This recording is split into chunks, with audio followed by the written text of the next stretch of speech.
दोस्तों, आज हर कोई चाहता है कि वो अपनी मर्जी से और अपनी पसंद का काम करे, लेकिन ऐसा करने के लिए लोग पुराने तरीके आजमाते रहते हैं। उन्हें लगता है कि करियर का रास्ता एकदम सीधा होता है और उसी रास्ते पर डटकर चलने से सफलता मिल जाती है। इस बुक समरी में बताया गया है कि आप किस तरह से अपनी मनपसंद नौकरी ढूंढकर अपनी जिंदगी संवार सकते हैं। कई बार ऐसा भी होता है कि हम तय नहीं कर पाते हैं कि हमें असल में क्या करना है। ये बुक समरी आपको ऐसी परेशानियों से निकलने का रास्ता बताती है। इस बुक समरी की मदद से आप अपनी इनकम को बढ़ाने के कई रास्ते जान पाएंगे। इस बुक समरी से आप जान पाएंगे कि आप किस तरह अपनी क्रिएटिविटी का इस्तेमाल कर अपने लिए खुद एक नौकरी बना सकते हैं, किस तरह आप अपनी मनपसंद नौकरी ढूंढ सकते हैं, बार बार काम बदलने में कोई बुराई क्यों नहीं है और पार्ट टाइम में आप अपना व्यापार कैसे शुरू कर सकते हैं। दोस्तों, शुरू करते हैं इस किताब का पहला चैप्टर। ऐसा जरूरी नहीं है कि आपको आपकी मनचाही नौकरी के बारे में पूरी तरह से मालूम हो। कई बार ऐसा होता है कि हमें खुद ठीक से नहीं पता होता कि हमें क्या चाहिए। करियर के रास्ते इतने भी सीधे नहीं होते। इसके लिए आपको सबसे पहले ये जानना होगा कि आप किस तरह की नौकरी करना चाहते हैं। आपको बहुत सारे ऐसे लोग मिलेंगे जो आपसे कहेंगे कि जिंदगी सिर्फ एक ही बार का मौका देती है। कुछ नौकरियों के लिए ये बात सच भी है, लेकिन ऐसा नहीं है कि अगर आपने वो मौका गंवा दिया तो आपकी जिंदगी में अब कोई रास्ता नहीं है। जिंदगी आपको हमेशा नए मौके देती रहेगी। आपके लिए हमेशा दूसरे और नए रास्ते खुलते रहेंगे। मान लीजिए कि आपको सर्कस में काम करना पसंद है, तो आप जाकर सर्कस में काम करने लगते हैं, लेकिन कुछ दिन काम करने के बाद आपको लगता है कि आपको सर्कस पसंद नहीं आ रहा है, तो आप सर्कस का काम छोड़कर सर्कस के टिकट ऑफिस में काम करने लगते हैं। ये काम भी आपको कुछ दिन बाद बोरिंग लगने लगता है। अब आप टिकट ऑफिस का भी काम छोड़ देते हैं और कहीं और कोई काम ढूंढने चले जाते हैं। एक दिन आप रास्ते में सर्कस की टी शर्ट देखते हैं और आपको तुरंत एहसास होता है कि आप सर्कस की टी शर्ट बनाएंगे। फिर आप सर्कस टी शर्ट बनाने लगते हैं और ये काम करते वक्त आपको लगता है कि आपको ये अच्छा लगता है। इस तरह से आपने अपनी मनपसंद नौकरी खोज ली है। तो जरूरी नहीं है कि आप एक प्लान के हिसाब से एक नौकरी के पीछे भागें और वो आपको नौकरी अच्छी ना लगे तो भी आप उसी नौकरी से चिपके रहें। आप अपना काम खुद चुनिए और अगर वो आपको अच्छा नहीं लगे तो आप उसे छोड़ दीजिए। दोस्तों, नेक्स्ट चैप्टर है आप ऐसी नौकरी ढूंढिए जिससे आपकी सारी जरूरतें पूरी हों। नौकरी ढूंढते वक्त आप इस बात का ख्याल रखें कि आपकी नौकरी से आपकी सभी जरूरतें पूरी हो रही हैं। आप कोई नौकरी सिर्फ इसलिए मत करिए क्योंकि वो आपको अच्छी लगती है। आइए देखें कि एक नौकरी ढूंढते वक्त आपको किन किन बातों का ख्याल रखना होता है। सबसे पहले तो आपको ये देखना होगा कि क्या आपकी नौकरी आपको मजेदार लगती है। अगर आपको आपकी नौकरी अच्छी नहीं लगती तो आप अपने काम में मन नहीं लगा पाएंगे और न ही आप नई चीजों को सीख पाएंगे। नौकरी के मजेदार होने से आपको अपने काम से काफी कुछ सीखने को मिल सकता है और आप अपने करियर को आगे तक ले जा सकते हैं। इसके बाद आपको देखना है कि क्या आपके काम से अच्छे पैसे आ रहे हैं। अगर आपका काम आपको अच्छा लगता है पर आपको उससे अच्छे पैसे नहीं आते तो आप नौकरी पर तो अपनी जिंदगी खुशी से बिताएंगे, लेकिन जब आप काम पर नहीं रहेंगे तब आप न तो खुद को खुश रख पाएंगे और न ही अपने परिवार वालों को। और आखिरी चीज जो आपको अपनी नौकरी में ढूंढनी है वो है लय। आप जो भी काम करें उसमें एक लय होना चाहिए।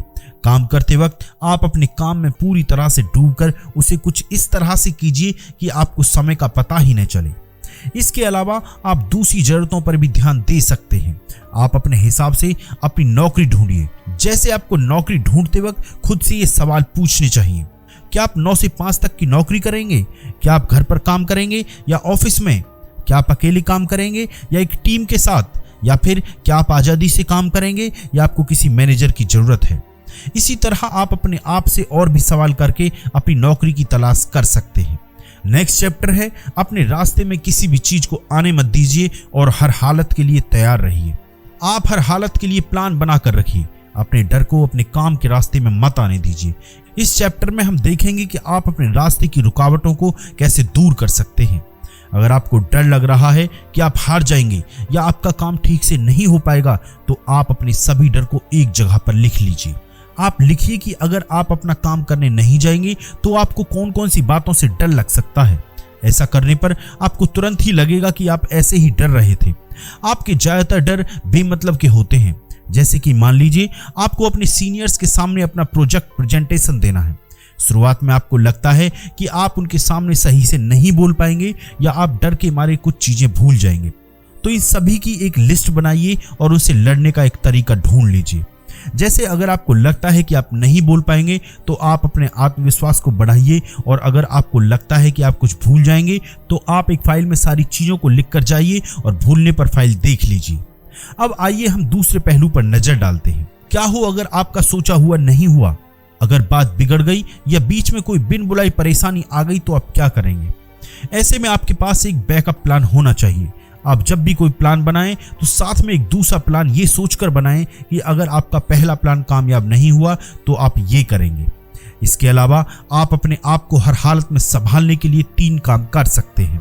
पहला, आप जहां भी रहें अच्छे दोस्त बनाएं जो मुश्किल वक्त में आपका साथ दे सकें। दूसरा, आप कम से कम इनकम के 2 स्रोत रखें। अगर आप अपनी नौकरी खो भी देते हैं तो भी आप अपनी दूसरी इनकम पर रह सकते हैं। तीसरा, आप जितना भी कमाएं उससे कम खर्च करें और हमेशा कुछ पैसे बचाएं। दोस्तों, नेक्स्ट चैप्टर है आप अपनी खूबियों के साथ साथ अपनी खामियों पर भी ध्यान दें। अक्सर होता है कि लोग अपनी खूबियों पर खास ध्यान देते हैं और अपनी खामियों को नजरअंदाज करते रहते हैं। एक समय ऐसा आता है जब उनकी खामियां इस हद तक बढ़ जाती हैं कि उन्हें नजरअंदाज करना बहुत मुश्किल हो जाता है। इसलिए आप अपनी खामियों पर भी ध्यान दीजिए। एक बार अपनी खूबियों को अच्छे से जान जाएंगे तो आपको ये पता लग जाएगा कि आप किस तरह का काम करना चाहते हैं। अपनी खूबियों को आप आसानी से पहचान सकते हैं। आप बस ये देखिए कि किस तरह का काम पड़ने पर लोग आपको याद करते हैं, या फिर आप ये देखिए कि लोग आपसे किस तरह की मदद लेने आते हैं या आप किस तरह से लोगों की मदद कर सकते हैं। एक बार आपने अपनी खूबियों को पहचान लिया तो आप ये देखेंगे कि उन खूबियों का इस्तेमाल कर आप लोगों की कौन कौन सी जरूरतें पूरी कर सकते हैं। आपकी खूबियों और लोगों की जरूरतों में एक कनेक्शन होना चाहिए। इस तरह आप अपने क्लाइंट्स बना सकते हैं। इसके बाद आप 100 पीपल प्रोजेक्ट पर काम करने के लिए तैयार रहें। इस प्रोजेक्ट में आप अपने कॉन्टैक्ट में से 100 लोगों को फोन लगाते हैं और उन्हें अपने हिसाब से फ्री में सर्विस दे देते हैं। मान लीजिए कि आप अच्छी रिलेशनशिप एडवाइस देते हैं, तो आप 100 लोगों से बात करके उनसे उनकी प्रॉब्लम सुनिए और फ्री में उन्हें एडवाइस दीजिए। इससे आपकी प्रैक्टिस भी होगी और साथ ही आपको ये भी पता लगेगा कि आप कितनी अच्छी एडवाइस लोगों को दे सकते हैं और उससे उनका कितना फायदा हो सकता है। लेकिन इन सभी खूबियों के अलावा आपके पास अच्छा लिखने और बोलने की खूबी जरूर होनी चाहिए। आपकी बातों से यही लोग आपके बारे में जानेंगे, और अगर आपकी बातें अच्छी होंगी तो लोग आपको जरूर सुनेंगे। नेक्स्ट चैप्टर है अपने बिजनेस को आप रोज कुछ समय दीजिए। अगर आप अपना कोई बिजनेस शुरू करना चाहते हैं तो आप उसे पार्ट टाइम में शुरू कर सकते हैं। ये जरूरी नहीं है कि एक बिजनेस शुरू करने के लिए आपको अपनी नौकरी छोड़नी पड़े। आप शुरुआत छोटे बिजनेस से भी कर सकते हैं। जरूरी नहीं है कि आप बड़े बड़े बिजनेस आइडियाज के बारे में सोचें और उन्हें पूरा करने के पीछे भागें। एक बार आपने अपने बिजनेस के बारे में सोच लिया तो अब आप अपने आप से ये सवाल कीजिए, आप किस तरह का प्रोडक्ट या सर्विस लोगों को दे सकते हैं? आपके कस्टमर कौन होंगे और आप उनकी समस्याएं कैसे सुलझाएंगे? आपका बजट क्या होगा? आप मार्केटिंग कैसे करेंगे? आप अपने बिजनेस को रोज कुछ समय दीजिए और रोज अपने बिजनेस को एक कदम आगे लेकर जाइए। धीरे धीरे आप अपने बिजनेस को बढ़ा सकते हैं और उससे भी अच्छे पैसे कमा सकते हैं। अब अगर आपको अपनी नौकरी छोड़नी हो तो आप छोड़ सकते हैं, या फिर अपनी जॉब और बिजनेस दोनों ही देख सकते हैं। लेकिन अगर आपका बिजनेस कामयाब नहीं हुआ तो भी आपके पास अपनी नौकरी है, आप अपने सारे खर्चे चला सकते हैं। दोस्तों, नेक्स्ट चैप्टर है नौकरी न मिलने पर भी आपके पास हमेशा दूसरे रास्ते होंगे। क्या हुआ अगर सारे तरीके अपनाने के बाद भी आपको नौकरी नहीं मिलती है? कभी कभी ऐसा होता है कि आप कितनी भी मेहनत कर लें लेकिन आपको नौकरी नहीं मिलती। आपकी मनपसंद नौकरी कोई दूसरा ले जाता है जो आपसे बेहतर है। ऐसे में आप खुद अपने लिए एक नौकरी बनाएं। आप अपनी कला को अपनी नौकरी बना सकते हैं। आप अपनी क्रिएटिविटी इस्तेमाल कर लोगों तक पहुंच सकते हैं और उन्हें सर्विस दे सकते हैं। मान लीजिए आप अच्छा फर्नीचर या घर को सजाने के लिए अच्छी चीजें बनाते हैं, लेकिन आप सारा काम अपने घर में करते रहते हैं और किसी को भी अपने काम के बारे में पता नहीं होता। ऐसे में आपका काम कितना भी अच्छा क्यों न हो, लोग आपके प्रोडक्ट या सर्विस को नहीं खरीदेंगे। इसके लिए आपको सबसे पहले अपने ग्राहक बनाने होंगे। आपको लोगों को अपनी कला और काम के बारे में बताना होगा और ऐसा करने के लिए आपको दुनिया के सामने आना होगा।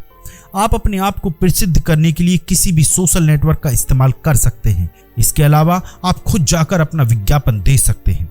सभी बातों को सोच समझ लेने के बाद आपको एक आखिरी चीज के बारे में सोचना होगा। आप एक तरीका ढूंढिए जिससे कि लोग आपको आपकी सर्विस के लिए पैसे दे सकें। दोस्तों, क्या आपको याद है कि आपने एक ऐसे पेपर पर साइन किया था जिसमें लिखा था कि एक काम चुन लेने के बाद आपको सारी जिंदगी वही काम करना है? आपको नहीं याद होगा क्योंकि आपने साइन नहीं किया। इसका मतलब यह है कि इसमें कोई बुराई नहीं है कि अगर आप बार बार काम बदलना चाहें या हमेशा अपने काम से ऊब जाएं। जैसे कि पहले ही कहा गया है कि आपके पास हमेशा ही दूसरे और पहले से अच्छे रास्ते होंगे, और अगर आपको 2 कामों में दिलचस्पी है तो आप वो भी कर सकते हैं। जरूरी नहीं है कि आप एक साल में एक ही काम करें। आप साल के 1 महीने में कोई काम कर सकते हैं और किसी दूसरे महीने में कोई दूसरा काम भी कर सकते हैं। मान लीजिए कि आपका शौक है कि आप लोगों को अच्छे कामों में लगाने, उन्हें अपना काम अच्छे से और मेहनत से करने के लिए मोटिवेट करेंगे। अब आप चाहते हैं कि आप बच्चों को भी मोटिवेट करें और बड़ों को भी, तो इसके लिए आप एक स्कूल टीचर बन सकते हैं। आप स्कूल टाइम के हिसाब से बच्चों को पढ़ाएं और जब छुट्टियां चल रही हों तो आप सेमिनार में बड़ों को मोटिवेट करें। दोस्तों, एक आजाद जिंदगी वो होती है जिसमें आपको चुनने की आजादी हो। आप जो चाहें वो कर सकते हैं। 2 काम एक साथ करना सुनने में थोड़ा मुश्किल लग सकता है, पर आप एक अच्छा शेड्यूल बनाकर दोनों काम संभाल सकते हैं। दोस्तों, कुल मिलाकर अपने हिसाब से अपना करियर चुनना एक सीधा और आसान रास्ता नहीं है। जरूरी नहीं है कि आपको पता हो कि आपको कौन सा काम करना अच्छा लगेगा। ये भी हो सकता है कि बदले मौसम के साथ आपकी दिलचस्पी भी बदल जाए और हमेशा आपको कुछ नया करने का मन करे। इसमें कोई बुराई नहीं है। आप वो काम कीजिए जो आपको अच्छा लगे। साल में कुछ अलग करने का फैसला कीजिए।